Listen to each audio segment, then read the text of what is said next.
Assalamualaikum warahmatullahi Assalamualaikum warahmatullahi wabarakatuh. Akkam nagaa fayyaadha.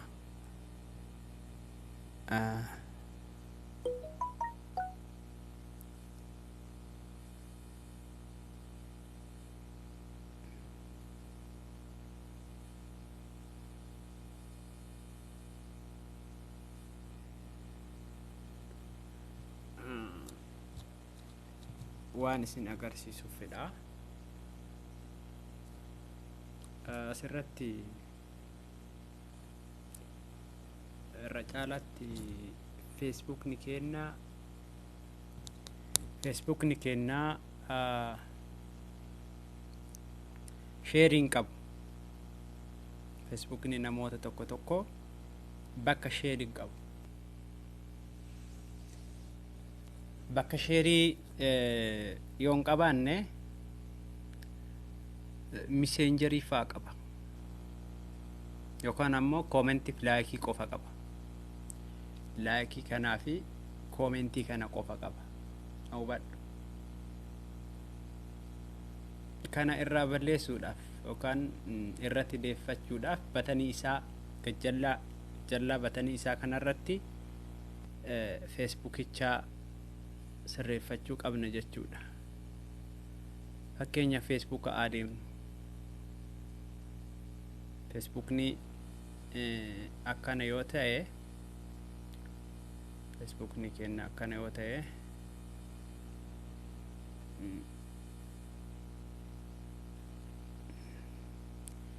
Facebook kana gubbaarratti laayinii baddaa kanarra argamtu kana what on your mind ka jedhu kana isa kana jechuudha.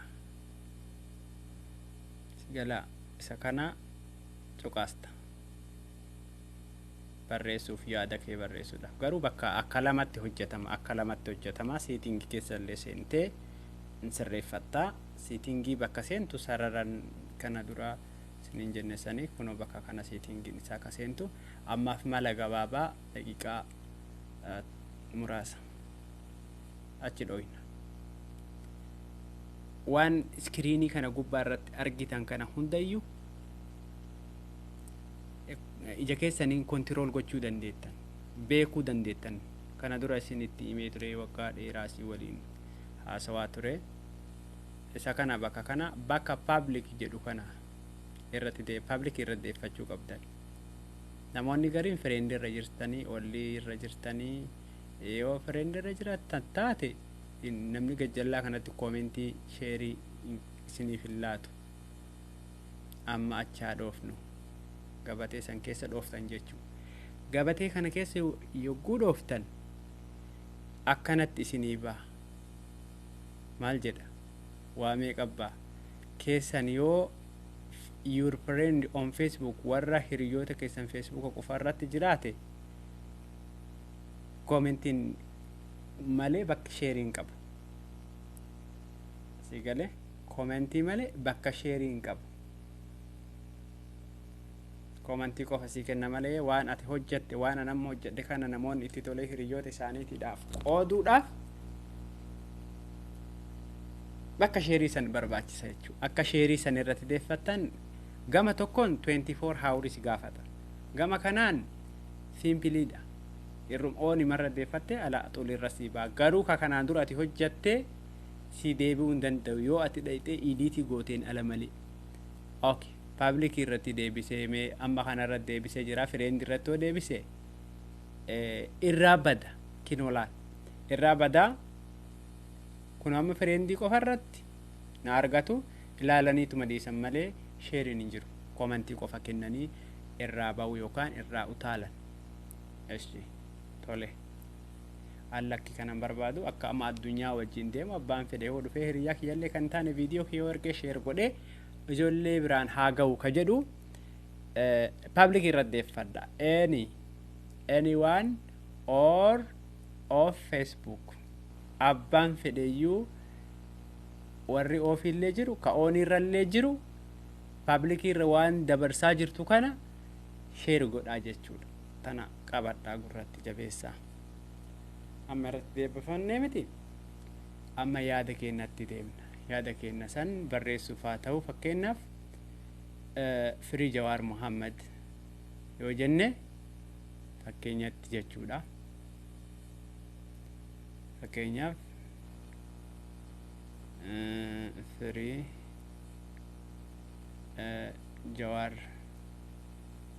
Jawaar Muhammad jennee gabbunee Oromoo political activist Oromoo example jechuudha. Oromoo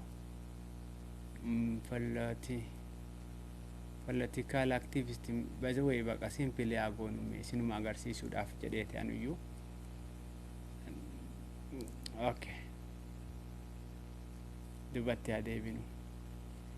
Inni kun amma public irra waan jiruuf public kanarratti yogguu ta'e share post wita gootu hiriyoonni kee hunduu ni argan jechuudha. Okay, kana walii galle public irratti wayita jedhamu bakka kana kuno sarara kana keessatti public maqaa keetii gadiitti ka jiru kun albamii hojjechuudhaaf albamii isinii jaallatu albamii hojjechuu baatte immoo rakkoon qabu itti buutee ilaaluu hin dandeetta. Public irratti gaafa deebifte sharing kee irra jira dhumate. Public irratti gaafa deebifte sharing kee irra jira. Filawuun qabu warri jettan ammoo dhaqaatii bakka privacy setting ka jedhu hunda isaarratti public post jedhee jira innu. Public post deemaatii isa hundayyuu public irratti deebisaa. Sadaffaan ammoo bakka taag jedhu dhaqxaniitii bakka taag jedhu dhaqxanii bakkitee maal jedhaa allow bakka jedhu jira. Taagi san keessa buutanii sarara itti aanu irratti argattanii inni immoo 24 hawrii si gaafata akka ati irratti deeffachuu barbaadde. Maaliif si gaafate? Viidiyoodhaan kanaan dura waraabde san hunda irratti si deebisa. Garaagarummaan sanii kana. Kanarratti publikii kanarratti ammoo gajjallaa bootanii isaa irratti jechuudha irratti si deebisa malee viidiyoodhaan ati hojjette san hunda siin hojjetu. Garaagarummaan jara kanaa kana. Namoonni beekanii maal gootaa xaartaa homa jettan xaaruun barbaachisaadha. Xaaruun barbaachisaadha. Ifaajuun gaafa ifaajjee waan tokko bira geettu sammuu keetiif illee barnoota ta'a.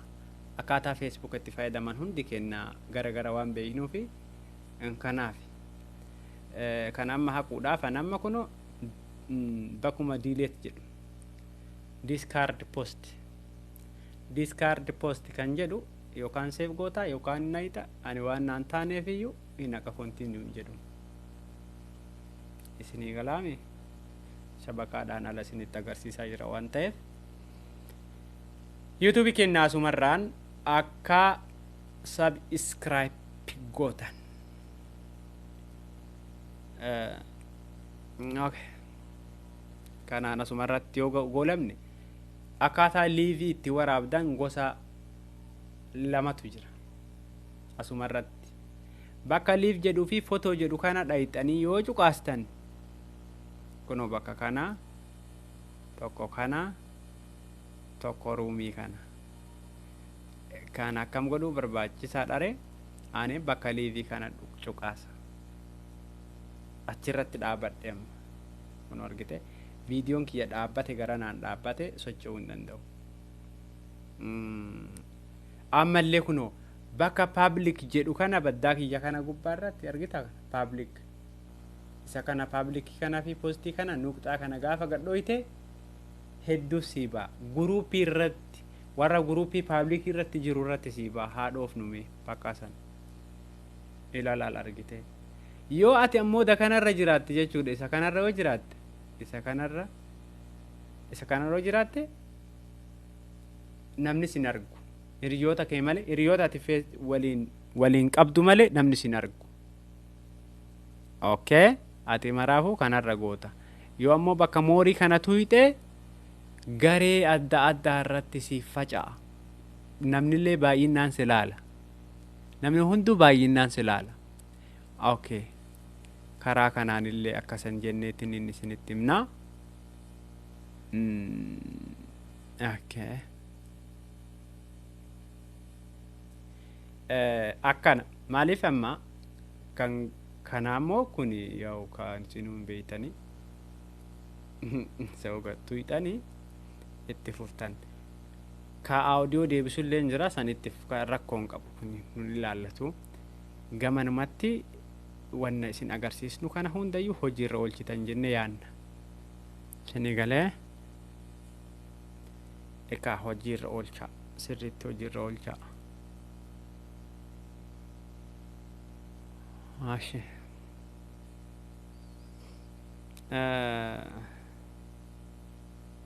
Aappii tokkotu jira. Aappii sana amma isinitti agarsiisu. Aappii kana isinitti agarsiisaa. Isin ammoo aappii kana gabbuufattan warri zeenii qabdanii.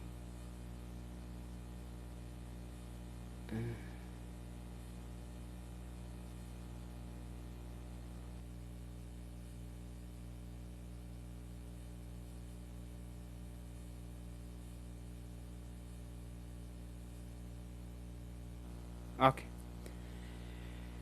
Warri zeenii qabdan aappii kana dhiifa manaa godhaa jiraattota Saudi Arabiyaa. Warri moobaayilii qofa fayyadamtan daataa aappii tokko gabbuufattanii tola isinii dalagaa maallaqa ittiin guuttan. Aappichi maqaan isaa isa kana. Isa kana toraayoo isinii baas. Isa kana VP ka jedhu kana VP free jettanii irra barreessitanii achi booda isinii dalaga jechuudha. Sigalee waan tokkoon gootu dhaayixeetuma cuqaasta jechuu. Dhaayixeetuma cuqaasta. Kuno bakka on jedhu kana argita bakka kana garaacha kana keessa isa kana cuqaasta. Bakka masararri buleen irra jiru kana cuqaasta. Okay. Walii galle kan lammataati. Keessaa baata. Makana keessaa baana nuyi. Kana keessaa baana. Kan biraa warra zeenii fayyadamtan qofaaf isa kana qofa gabbuufattan isin isa armaan olii kan argitanii isa kana gabbuufattan warra zeenii fayyadamtan zeenii shabakaa fayyadamtan moobaayilii illee ni jira sawaallee ni jira rakkoon qabu isa gabbuufattanii 22 irratti deeffattan 22 Jarman achi keessa jira alaabaan 22ffaa Jarmanii irratti deeffattanii amma maaliif shabakaa baneesi nagarsiisu anjaa keessan keessa gabbuuta waan taateef inni kun ammoo warra wanniitiif mijataadha. Warra 130 itti guuttan warra 130 itti guuttan mijataadha. Egalee kuni mijataadha jechuudha. Isa armaa olii kana tuyxanii fakkeenyatti isa qubni ishaaraan irra jiru kana jechuudha. Isa basmaadha. Xaqqoo gootan waatu isinii ba'a. Xaqqootanii anamma internet no internet connection waan daataa gadi hin baniniif sababa kanaaf dhiisee jechuudha. Dhuftanii irra deeffattan kun olaal akkanatti isinii baasa. Ol harkiftanii gad harkiftanii maal gootanii irra deeffattan. Okay, garuu 22 irra jira yoo kiyya 22 irra jira. Sigalee kun ammoo warra zeeniidhaafi walumaa galatti akkan isiniin jaa kana dhuftanii bakka ishaaraa amma deemtan argitanii yana turkii barbaadu jirti. Sigalee siitana jechuudha. Siintu neetworkii barbaadu jirti kana maal jedha maqaan aappicha Al-Feysaliyaa VP dha. Kunillee VP dha, sunillee VP dha. Itti bubbuutanii ilaaltan jechuudha. Baay'ee jira. Sumaan ammoo kan biraa akka isinaaf yoo jiraate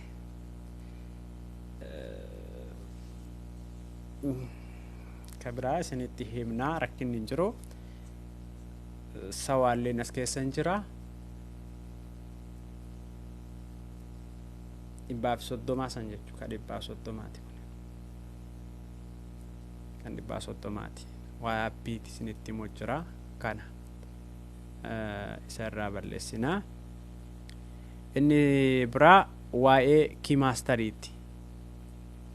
Waa'ee kiimaastariiti. Kiimaastarii isinuu beektan waan taateef irra deddeebi'ee isinitti himu.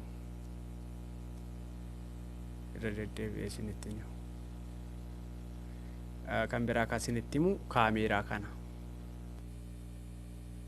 Kaameeraa kana isinitti hima. Maaliif bifa haara waan dhufe amma kaameeraanii bilbilli keessan smart yoo ta'e kaameeraa keessan akka duraanii miti.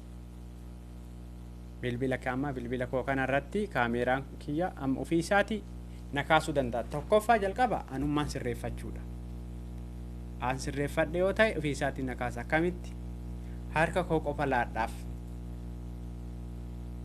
amma na kaasu jira. Na kaasee jedhama. Galee akka duraanii miti. Daqiiqaa irratti sakandii irratti naa deebisi maarroo kanaaf nizaamni jijjiiramaa deema jechuudha. Kanaaf maaliif waan kana argachuudhaaf isin yeroo hundumayyuu bilbila keessan appideetii gootan vaariyeeshinii isaa. Sigalaame akkasitti akka sii galu barbaaddeeti. Kan biraa ka ijaan dalagullee hin jira. Isa ijaan dalagullee hin jira rakkinni hin jiru. Sigalee amma kaameeraan narraa kaasa bas narraa kaasa. Afaan kee waliin qabachuudha. Suuraa kee jettee taa'udha.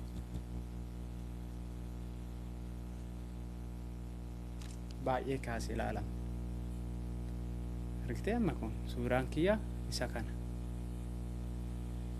Sigala kunniin amma suuraa namuuf kaase kana ilaalama.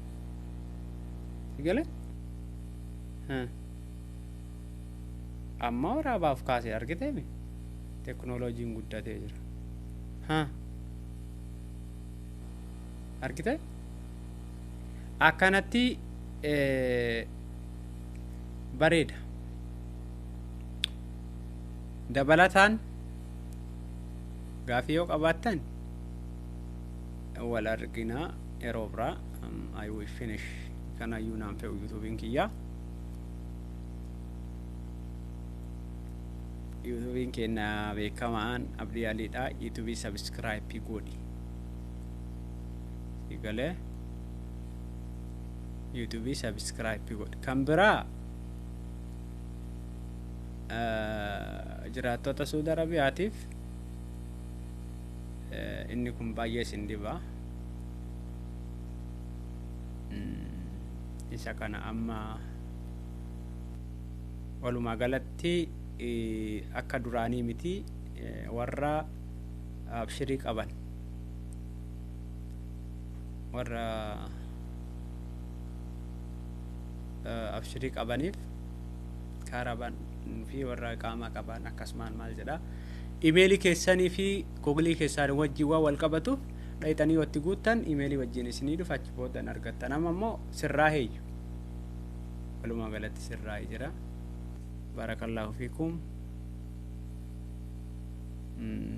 Har'aaf qabadhe kan dhiyaadhe kanuma. Irra caalaatti miidiyaa akkaataa itti fayyadamnu waan tokko isinii dhaamuu barbaada. Mootummaa Itoophiyaa Facebook isaan hordoftanii Facebook isaa yeroo hordoftan gocha inni raawwataa jiru koomentii isaa jalatti maxxansaafi waan tokko ittiin barreessina. Mootummaa Abiy gocha inni hojjetaa jiru nama ajjeesaa inni jiru jalatti achi maxxansaafi. Sigale waan inni hojjetaa jiru waan inni waraanaaf tika wayyaaniidhaan tika isaatiin hojjetaa jiru tika habashaadhaan hojjetaa jiru koomentii jalatti hin barreessina. Footoo jechuudha. Viidiyoolee noo jiraate jala kaayaafi dhumate. Gabaabaan kana. Dhaamsa biraa yoo qabaattan warroota akkasii gochi isaan hojjetaa jiran jaluma kaayaa fi OPDOleen qabdii miti taayee faallee namuma jarra ajjeeste kana jaluma kaayaa fi maaliif haquun danda'an feesbuuka isaanii kaasuun danda'an. Feesbuuka keenya ammoo dingata hit speechii waan ta'eef haqamuu danda'a. Amma malli kun baay'ee tokko isin baasa maaliif tooftaan anamma isiniin jedhu kun tooftaa bareeda. Tooftaa haalaan gaariidha. Tooftaa haalaan barbaachisaadha. Facebook isaanii jalatti dhaqaati suuraa nama isaan ajjeesanii gabaabsaa bareechisaa jala kaayaa fi hojiin teessan tana jedhaan waan tokko ittiin dubbatina. Sigalee akkas dhaamsi biraan isinii dhaamu dhaamsa atattamatti waan godhamuuf maluuf waan adda addaa waan godhamuuf maluuf isin inboxiidhaan raawwadhaa. Kan biraa waa'ee riippoortiiti. Waa'ee riippoortii yaa isinin dhibu gareen hojjetame sun jira keessa seentanii garee san faana wajjin hojjechuudha. Beektota hayyoota hedduutu achirratti argama. Warri kompiitara qabdan baay'ee salphaadhaayyuu kompiitara isinin dhibu warra akka kennaa kompiitara hin qabneef ammoo kinoo bilbilumoof harkaa qabdu kanaan aappiin jira buufattee itti fayyadamu. Amma yeroo hunda uf rakkiftan feesbuukni keessaniif ammoo webii keessanii ta'u iimeeyil keessanii fi paaswordii qofa. Bilbilli yoo isin harkaa gubate bilbilli yoo isinii dalaguu dide paaswordii keessanii fi iimeeyilii keessan qofa argattanii deemtanii mana kompiitaraa seentanii banattanii itti fayyadamtanii loog aawut gochuu dandeettan. Loog aawut gaafa gootanii sooftiweerii irraa balleessuu dandeettan. Yoo sooftiweerii irraa hin balleessini divaayisiin isin loogii irra gootan sun loogiin gootan sun loog aawutii waan hin ta'iniif remember ittuma seena. Kana isiniin jedha akka yaadachiifataatti amma qabsoo irra jirra dhugaa. Yeroon kun yeroo koomentii godhanii miti. Yeroon kun yeroo aappii barsiisanii miti. Yeroon kun yeroo suuraa keessan poostii gootanii miti. Yeroon kun yeroo nuuf mijaawee wal arrabsinuu miti. Yeroon kuni yeroo qabsaa'onni ilmaan Oromoo beekumsaaf dandeettii isaaniitiin Oromoof Oromiyaadhaaf dhaabbatanidha. Argite yeroo nu hunduu beekumsa qabnuun gahee qabnuun dandeettii qabnuun dhaabbannuudha. Kun garuu boodallee itti fufuu danda'a. Ammalleen itti fufuu danda'a. Inshaallah homaa rakkoon qabu. Kanaaf galatoomaa ulfaadhaa kanarraa waraabee bakka kanattiin dhaaba hamma bakka biraatitti yaada biraa wajjin walitti dhufnutti kanaaf sheer gootanii injifannoon kan uummata Oromooti. Dhaamsi biraan isinii dhaamu mootummaa Eertiraa yeroo gabaabaatti yoo lolli kan dhaabbatu ta'e Eertiraan Itoophiyaa hin fudhatti. Eertiraan Itoophiyaa ni fudhatti. Sigalee kanaan isiniin jedhaa galatooma. Wabiikaa uummata Oromooti. Injifannoon kan uummata bal'aati. Salaamu alaikum wa rahmatullahi wa barakaatuhu. Yoo rabbiin biraa taate walitti dachaana.